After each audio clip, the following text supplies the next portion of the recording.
What's up, everybody? Welcome to Best Friends Gaming Podcast. I am your host.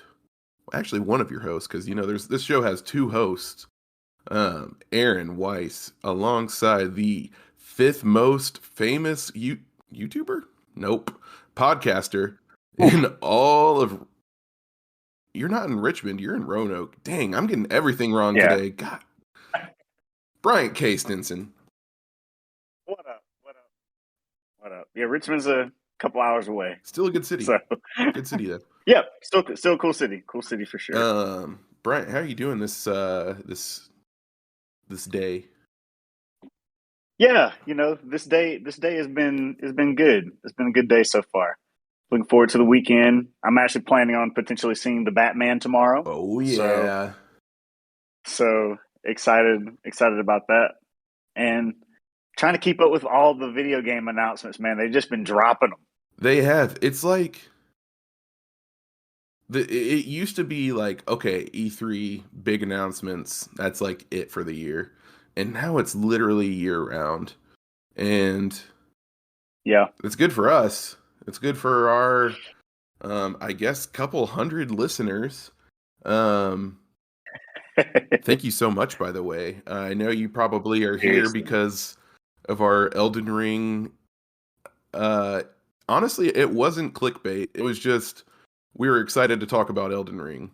But you know what? We hope you enjoyed the episode, and we hope you stay along with us. Because this is the Best Friends Gaming Pod, where each and every week Bryant and I gather around Discord and chat about video games and what we love about them. Usually talking about a little bit of news, what we've been playing, might play 20 questions. Yeah, so without further ado, let's get it to the news. Bryant, what's first up on the news? Well, let's go ahead and get this one out of the way because we had the PlayStation State of Play a couple of days ago, which I will readily and openly admit I am not super privy to because I am not an owner of a PlayStation 5, but I'm aware of it. I'm aware of the PlayStation State of Play. But so we'll leave more time to that. But we definitely should talk about WB games and a game that, to be honest, we were all excited about, and then suddenly we weren't excited about it because we didn't think it would come out this year, and lo and behold, it's coming out this year. Gotham Knights is not only coming out this year, but it has an official release date. October 25th. October 25th, 2022. But before we get too much into kind of talking about the reasons we're excited about Gotham Knight, we should probably do a little bit of a recap about what Gotham Knights is, right? So, in a nutshell, Gotham Knights is made by the studio WB Games Montreal, and they will be making this game, Gotham Knights, which is a co-op DC Heroes game. And so it is not taking place within the Arkhamverse like we have been used to with Arkham Asylum, Arkham City, and Arkham Knight, and then the Suicide Squad game, which is coming out sometime. And but this is taking place separate from that, in a continuity where Batman has died and he is leaving the protection of Gotham to the Bat family, of which includes Batgirl, Robin, Nightwing, and Red Hood. And you can play as any of those characters with friends and take on different challenges and play through the different story elements. So Nightwing makes so much more sense. When I was listening to a podcast, I think yesterday, they were talking about who you could play as, and I thought I heard Batwing, and I was like, wow, Batwing's kind of a reach for a game that's supposed to be pretty accessible, like to the wider audience. I feel like most of these characters, I feel like the most obscure of these characters is Red Hood, and even he's not that obscure. But I was like, dang, Batwing, they're gonna get Batwing,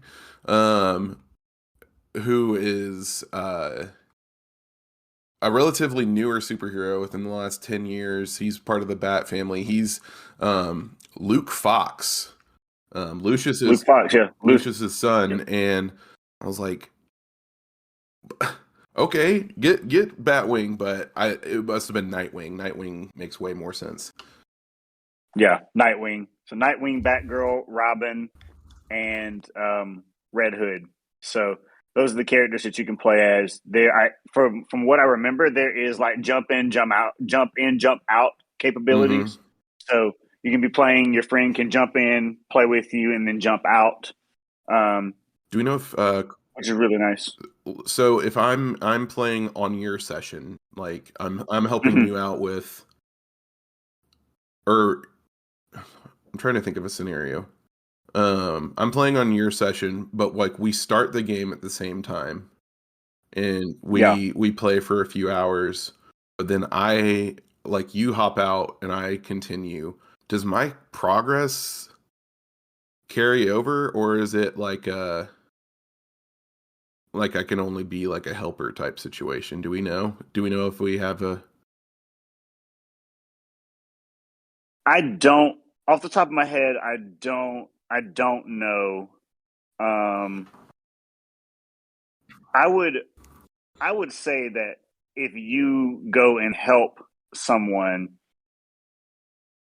you probably are still given the stuff for it, mm-hmm.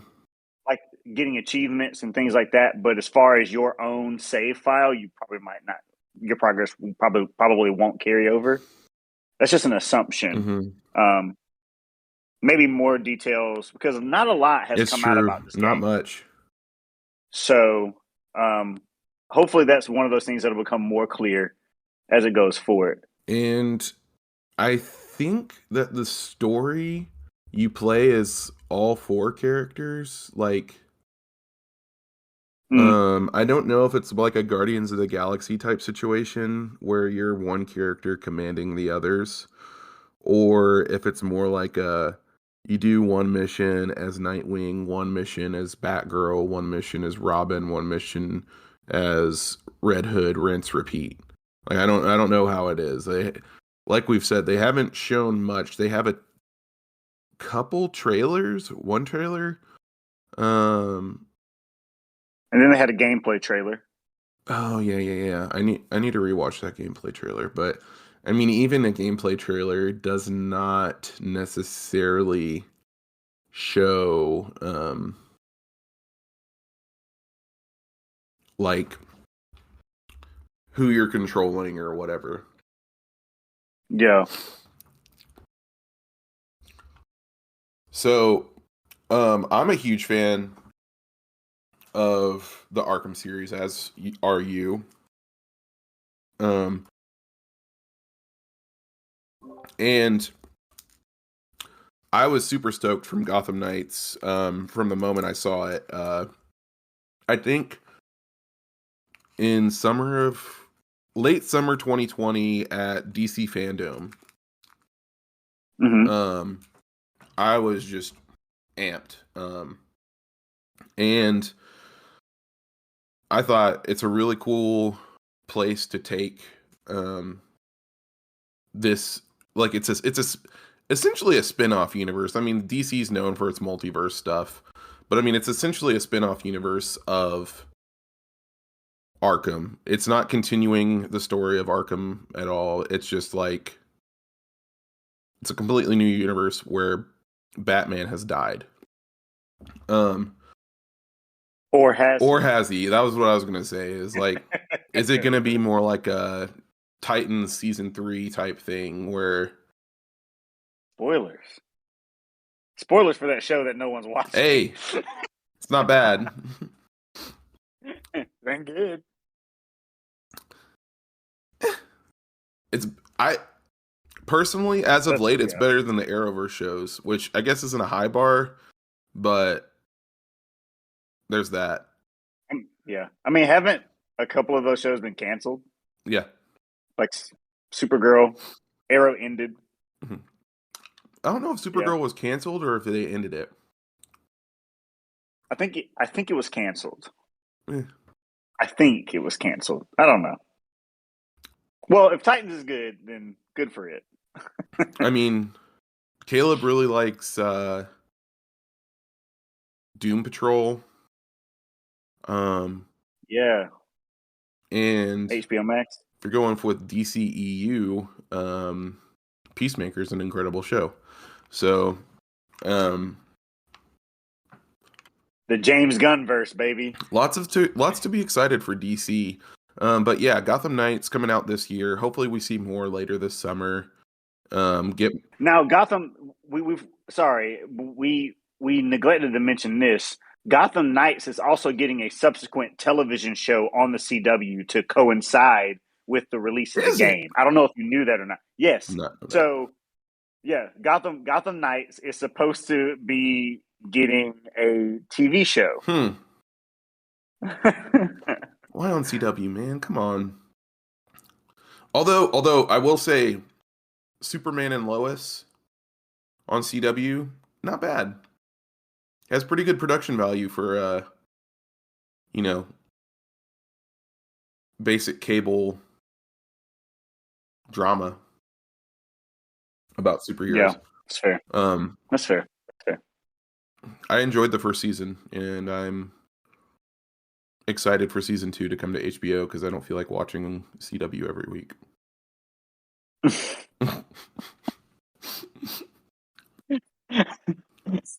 Boom, boo, doo, boo. But yeah, so Gotham Knights has a release date then, but so going back to State of Play, there were a little over about a dozen announcements or reveals, trailers, whatever. Some of them were just updates on things. But the show opened with this just insane looking game. It's a new IP from Capcom called Exoprimal. And yeah, it looks insane. It literally, you're just Master Chief looking dudes fighting hordes of dinosaurs. And if that doesn't get you a little bit excited, I don't know what will. Because it looks like every 5-year-old, 6-year-old's dream. You know what I mean? Like, they're just playing with their army men and their dinosaurs, making them fight each other. This is like, you remember that old Capcom game Dino Crisis? Yeah. So this is basically like the spiritual successor to Dino Crisis. Honestly, I thought that's what the game was going to be whenever they were showing it. And I didn't realize that Dino Crisis was Capcom. So yeah, I mean, this has to be spiritual successor. So that was just the first announcement. Pretty good way to start out the show, not gonna lie. The next was an update on Ghostwire Tokyo with I think the release date had been announced before. If not, it's March 25th, so 2 weeks from recording today. And they showed gameplay, and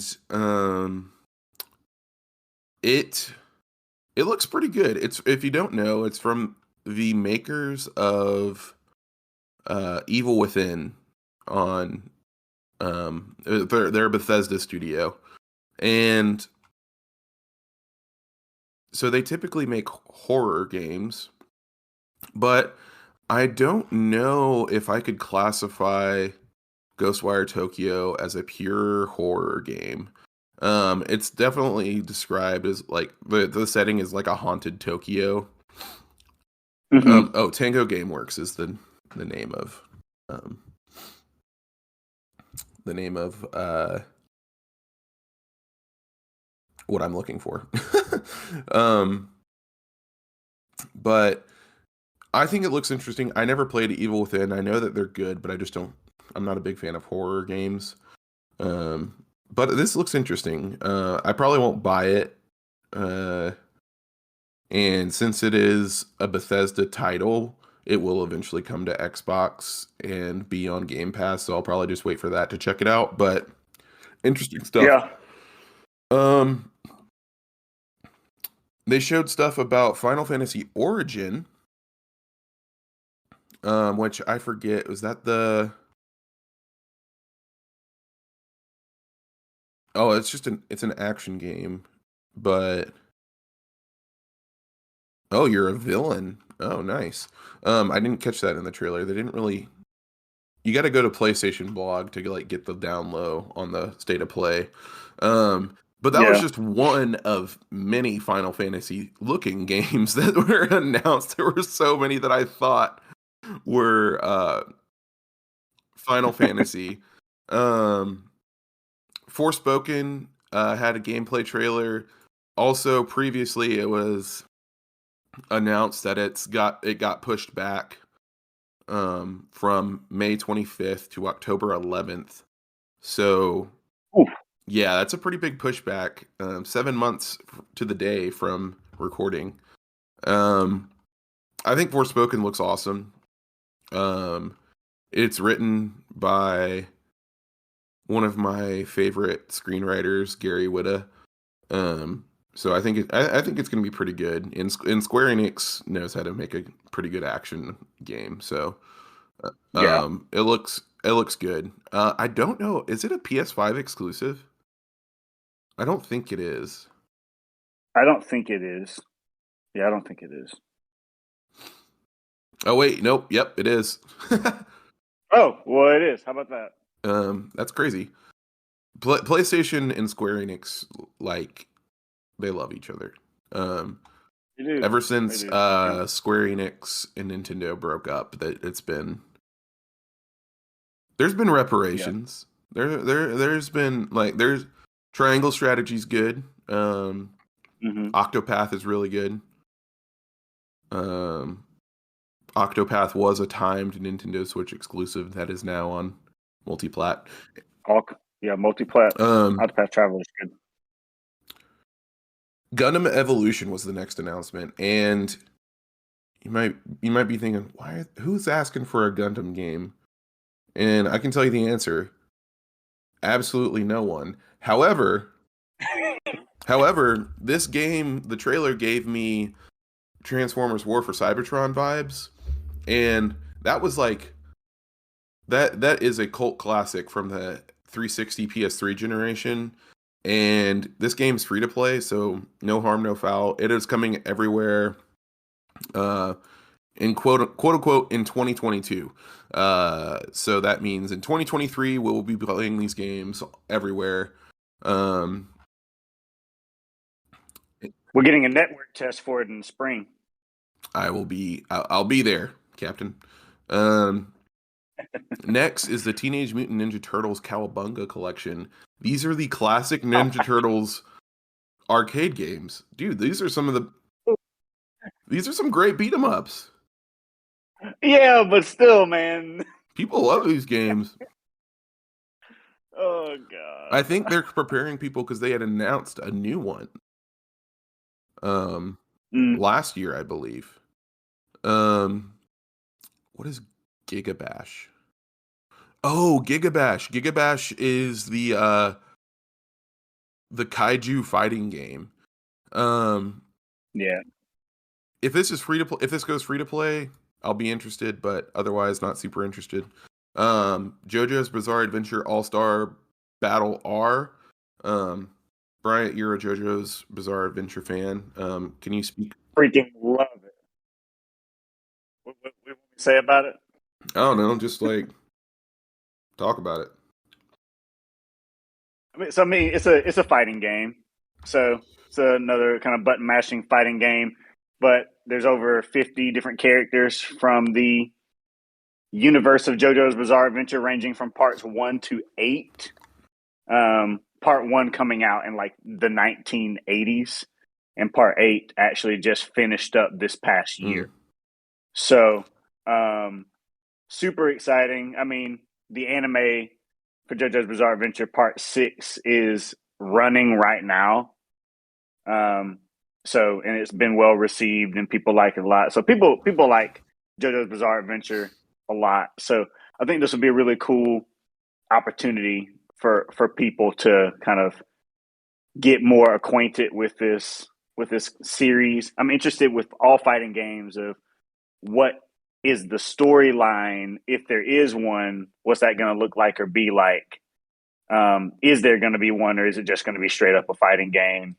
Kind of what's gonna come about with that. So, I mean, JoJo's Bizarre Adventure is like it is in right now. It's always been around, but I think it has much more visibility now than it has in the past, especially with Netflix and having and it. Crunchyroll.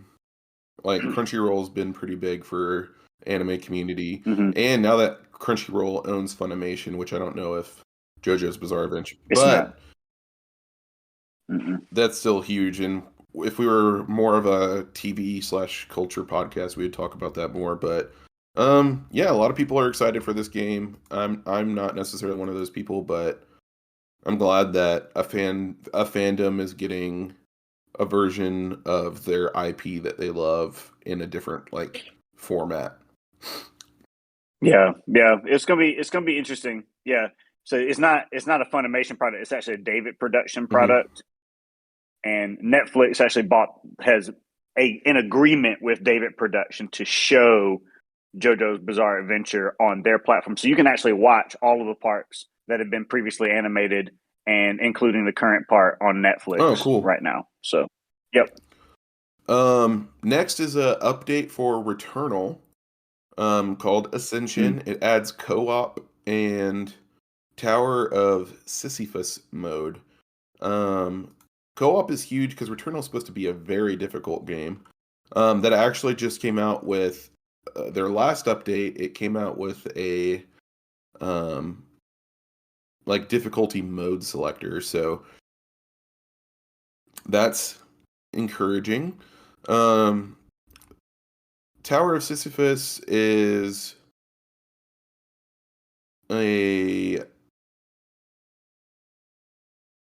effectively an endless mode.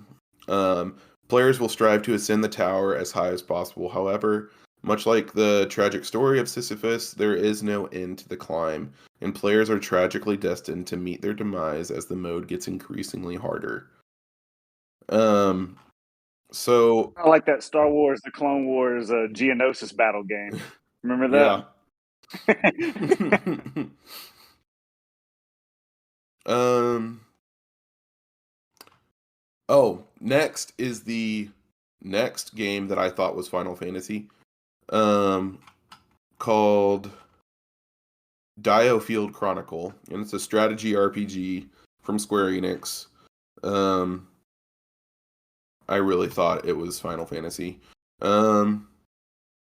And finally is the last game that I thought was Final Fantasy, Valkyrie Elysium. And that's another game from Square Enix. So we had one actual Final Fantasy game announced, but if you were keeping count at home, folks, 4 Square Enix games announced, which is pretty intense. Brian, I know you already they crank them out. I know you already said that you're not super excited for many of these, because you don't have a PS5. However, do you see yourself getting a PS5? Not anytime soon, no. Fair. Yeah, not anytime soon. There's like I don't know what game would have to come out for me to be like, man, I really want a PS5. Mm-hmm. Nothing yet. It's hard to keep up. Mm-hmm. It's hard to keep up and play all of them. I kind of am at this point where I recognize that there are really good games that are out, and there are a lot of them that I'm not going to be able to play, Mm-hmm. and so I just don't try to play them all. You know what I mean? Yeah. Kind of pick and choose. Honestly, that's smart. I mean, I kind of wish I had more of that mentality. I also got turned down for getting the OLED switch. My wife said no, so just gotta ask for forgiveness later when I accidentally purchase it. My finger slipped. Yep. I thought I was hitting the X button. Turns out I was hitting the buy it now button. Yep. Oh man.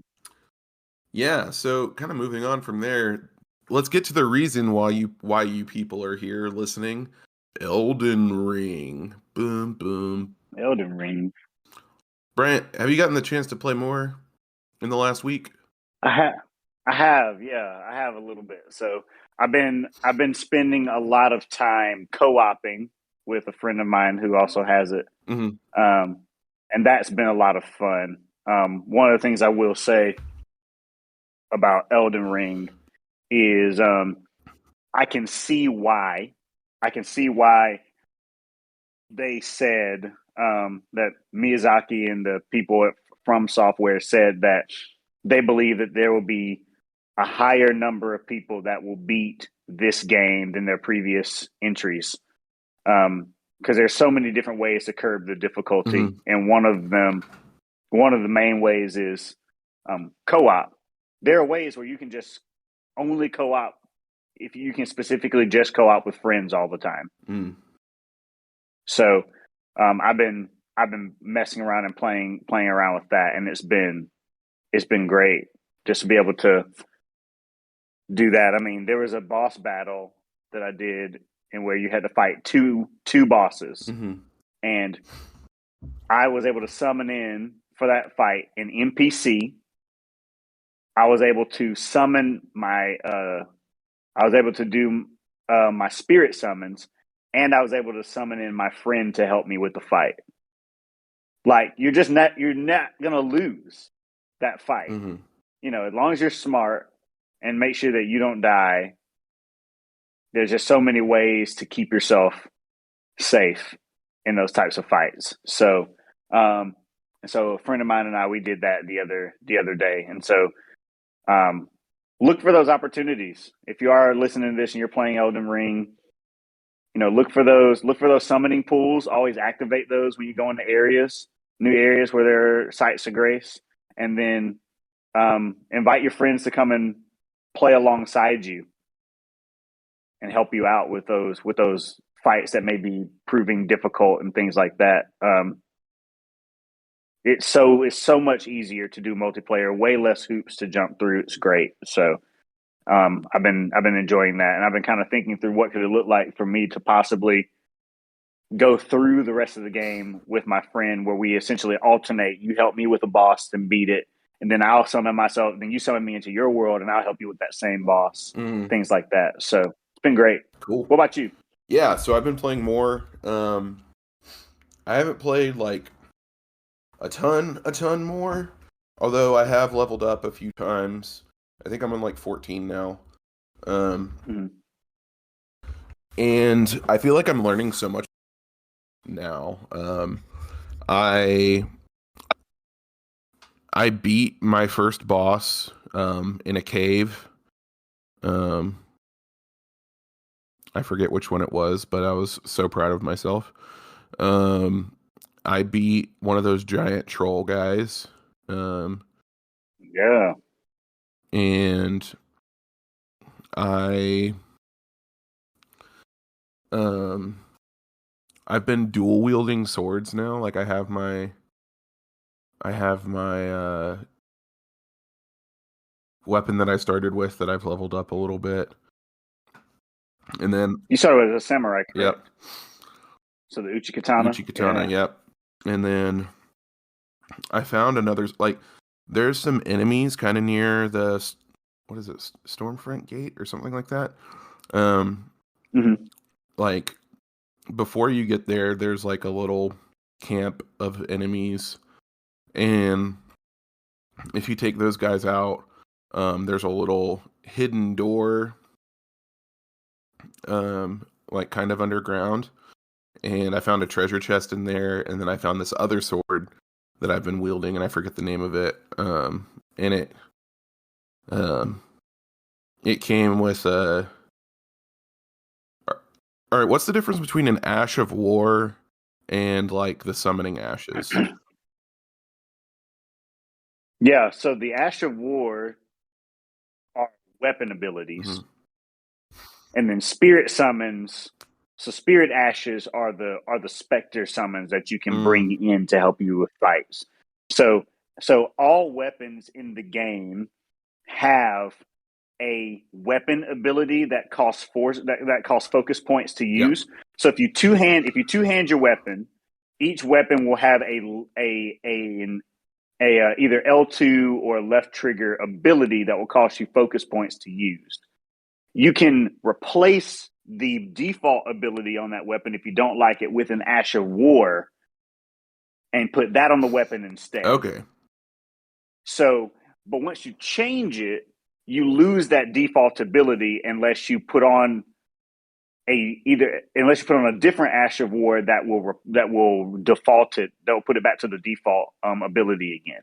So if you and the way that it works is like if you run out of focus points, you can't use that ability anymore. And the only way you replenish focus points is if you drink a flask of Cerulean Tears, so the blue flask, or if you rest at a site of grace. Right. So that's basically how that works. And so Ashes of War are weapon abilities, where Spirit Ashes are the Spectre summons that will come in world and help you fight enemies. So, okay. For example, the Uchi Katanas,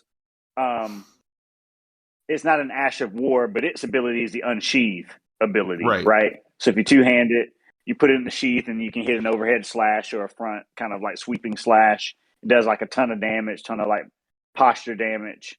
If you were to replace that with an Ash of War, you would lose that Unsheath ability.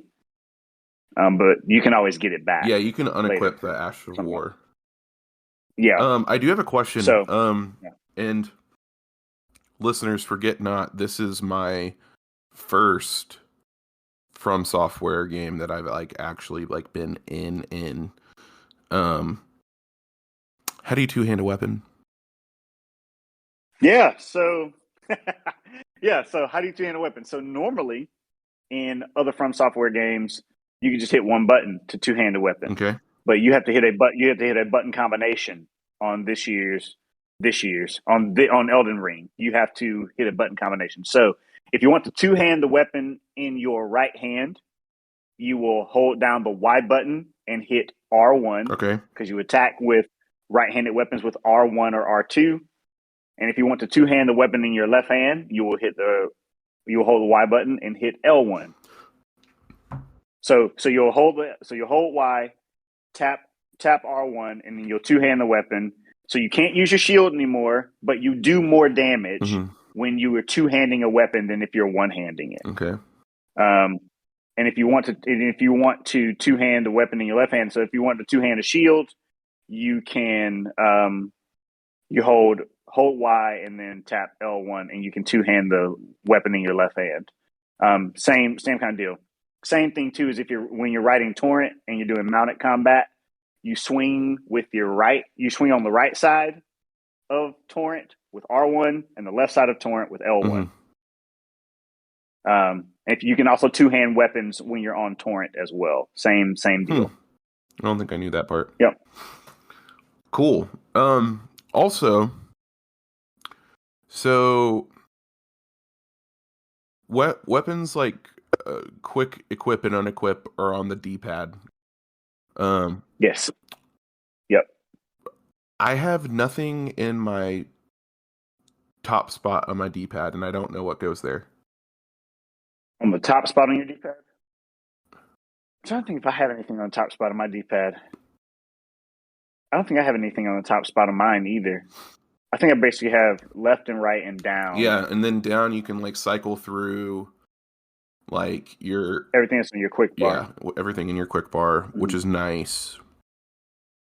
Yeah. One of the things that I've done is for your spectral steed whistle that you use to call torrent, you can what I did is I equipped that to my pouch instead. So instead of putting it on my quick bar, I try to keep my quick bar as open as possible. So I try to keep the lowest, like, if you can keep the least amount of things on your quick bar, it makes it easier for you to get to what you need. So like for my spectral steed whistle, I put it on my pouch, where if you go and look at your inventory, it's either inventory or equipment, I can't remember which one. You can you have your quick bar, and you also have like what's your pouch, which is the same thing with the it's a different kind of like section of stuff that is attached to your D-pad, but you access it by holding down the Y button. So if you hold down the Y button, it will bring up your pouch, and then you can hit either left, right, or down or up on the D-pad and use whatever is in that slot. So if you go into your equipment and you hold down the Y button and it takes you over to your pouch, on the right D-pad button, I put my whistle for torrent. So if I need to get on torrent, I just hold down Y, hit right on the D-pad, and I whistle for torrent. And so that way I'm not flipping through my quick bar on down on the D-pad and then trying to hit X, because I can misclick, I could accidentally use a flask. Like I do that all the time. Especially if you're like in a situation where you're like getting surrounded by enemies and you don't want to die or something like that. So I just put it in a completely different thing, so I can just use it. I know the right button combination, so I don't have to frantically flip through. So that's been good. I've also been watching a lot of the YouTuber Vati Vidya. Yeah. His whole channel is Dark Souls and Soulsborne lore. Like, that's his whole channel. And he actually released this video the other day that I thought about sending to you. I probably will still send it to you. I'll send it to you once we're done. But he sent a video of, the title's How to Get OP in 2 hours. And so essentially he walks you through all of these different, he just takes you through these different paths to get these different weapons and go to these different places. There's very minimal amounts of fighting. There's one point where you kill this enemy and you get like 50,000 runes. Sheesh. Or something like that. Yeah. So like he has it later on to where you get a weapon where you get this weapon and you upgrade it to +9, but you can get to a point in the game where you're able to upgrade any weapon that you want to +6. And so like, he says, if you do all this stuff, like, you're going to be super overpowered in the first couple hours of the game. And so, I mean, if it takes 2 hours to do it, I mean, that's not a lot of time. It's not, and I'll probably level up a few times too. Well, especially with that 50,000 runes, golly, that's more than a couple of level ups. Yeah, I mean, you get some weapons, and then you can just kind of go through the game kind of as is. There's so many different ways, and I think that Elden Ring encourages that type of play. Some people might say like it's game breaking, but like, he put it out there because he's like, I think this is information that people will want to know. And so maybe it is considered game breaking. Maybe, I still think the grind is valuable, but I think Elden Ring sets itself up to where you can take the critical path if you want, but if you reach something that you're not prepared for, then you probably just need to go somewhere Yeah, else. yeah. So And that's what I've been figuring doing. out what that is. That's what I've been doing for like the 7-8 hours I've put on the game. Um, Mm-hmm. Same. and I know a lot of people listening probably have way more hours than Bryant or I do, but um, you know, we're both married. We both, want to enjoy our home life.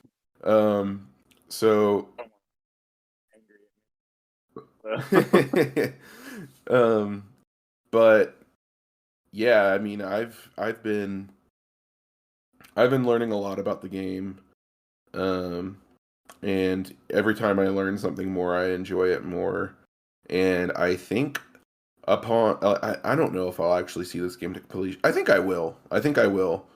Um, but upon Every encounter in this game is overcomable. Everything is overcomable. It just takes time. Yep. It just takes time. Yep. And I think upon completing this game, maybe I will go back and check out Bloodborne. Maybe I will check out like Dark Souls 1 and 3 and maybe not Sekiro. Sekiro's hard, man. Yeah, It's maybe hard. not Sekiro, but I'll go back and check out some of the other FromSoft games. Um, Yeah. and I mean, I guess you could consider me a FromSoft fan now. They have a high bar now. I mean, they've always had a high bar, but like even higher now. Yeah. Elden Ring is amazing. The game is incredible. It's so much fun. And it's interesting to see a third-party studio like FromSoft with a game so critically well received and loved by fans and et cetera, et cetera. I mean, it has really high scores on Open and Metacritic, like 97, 98, something like that. Um, and like, there hasn't really been that many series to consistently get A's on Metacritic. Mm-hmm. But I mean, if you look at like a lot of the series that are consistently getting A's on Metacritic, those games are Nintendo games and or PlayStation games, like PlayStation first party games. So like Yep. to see a third party studio get this unprecedented recognition, um, let's hope that they can take that momentum and carry forward. I will say neither of us are playing on PC. PC is going through some bugs right now. Yes. Yeah. Feel really bad for PC owners of Elden Ring right now. Yeah. If for whatever reason you haven't updated your game, don't. Apparently the latest update is game breaking. Mm-hmm. So if you're a console player, hey, we're just like you. um, and yeah, as far as like co-op and stuff goes, like we were talking about earlier, um, yeah, I had no idea co-op was part of this game, much less Soulsborne games in general. Um, so that's why I Yeah. got it on PlayStation. I Yeah. don't regret getting it on PlayStation because dang, it's beautiful. The ray tracing, holy smokes. Like it is a beautiful game. However, and I know Xbox has ray tracing and all that stuff, but not necessarily on the Series S. I'm sure it's still really pretty on Series S, but It is. it Yep. doesn't have the ray tracing like Series X does. Um, Yep. which Bryant and I both have a Series S. Mm-hmm. Um, yeah, Yeah. You should give co-op a definitely try to give co-op a shot if you have the opportunity. It's very easy to do. There's this item that you can consume um, that essentially you'll consume this item and then it will allow you to see gold summon signs mm, and you can interact with those summon and anytime you see those signs mm-hmm. you can interact with them, and then you can summon that person into your world, and then their goal is to help you beat the boss. I do have one. Whatever. How do I summon an NPC? Is that same way? Or do I have to unlock that ability? So it's super simple. So like in past FromSoft games, you had to be in a certain state with your character to be able to access co-op. So it was just another hoop to jump through. But with this, not all fights have NPC summons. But if they do, they're right in front of the boss door. So you get right to the fog wall, and there's normally like a gold sign on the ground. So the one that I'm stuck on definitely has that, but I've never checked it out. Yeah. So like white signs are signs that players who are playing the game put down. Right. Red signs are invaders, so leave those alone. And then gold signs are people who want to be summoned, either players or NPCs. But remember this: if you summon somebody into your game, the game will scale them down to your level. So they could be like level 120, but if you're level 15 and you summon them, it's gonna like scale down their HP, their FP, their endurance to be comparable to yours. That's fine. Yeah, and when you play, they have limited amounts of Flask of Crimson Tears, so you are responsible for keeping your Spectre summons alive. Okay. So when you heal, it heals them. Oh, cool. They have like maybe 2 or 3 that they can use individually, but you're able to use all of yours. And so anytime you heal, it will heal the people you summon. Cool. So yeah. And then if you win, then they get stuff, you get stuff, and then it's all good. So I say play around with that. I've considered gifting you Elden Ring on Xbox just so we could play together. I've considered it. I've considered it. I've been like, man, I want to play with him, but he's put in like almost 10 hours. So. I mean, 10 hours isn't that much. I don't know. We'll see. We'll talk. Stay tuned. We'll stay tuned. Stay tuned. Yeah. We've been going for a while. I don't know if we have time for 20 questions. So, hey, man, you know what? I got a game. All right. If I guess, first try, is it over? Was this game released before January 1st, 2015? No. Was this game released before January 1st, 2020? Yes. Is this game critically acclaimed? Yes. Did this game win Game of the Year? Yes. Is this a From Software game? Yes. Is this Sekiro? Yes.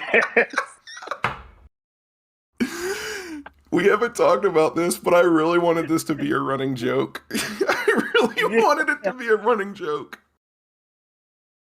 And I'm glad that you took it. I'm glad that...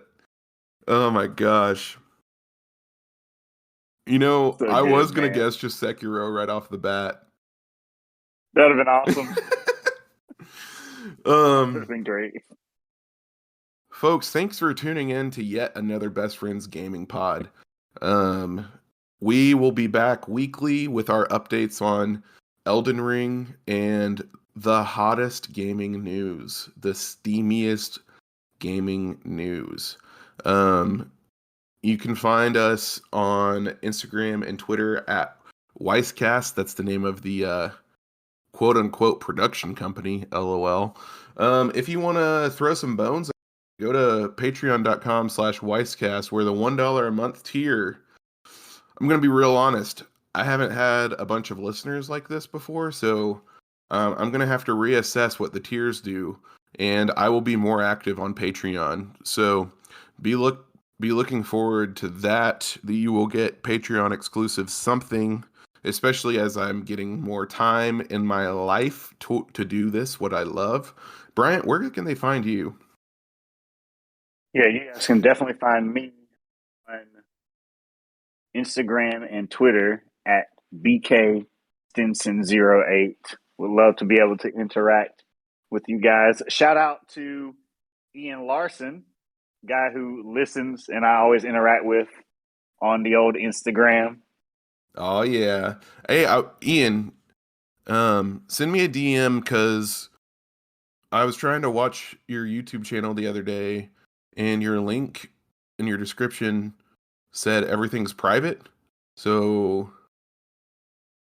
let me know what's up with that. Also, Ian, if you ever are free on a Friday and want to hop in on the show, Warner brother.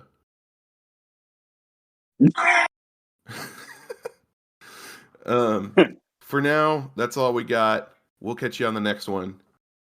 Peace. Later.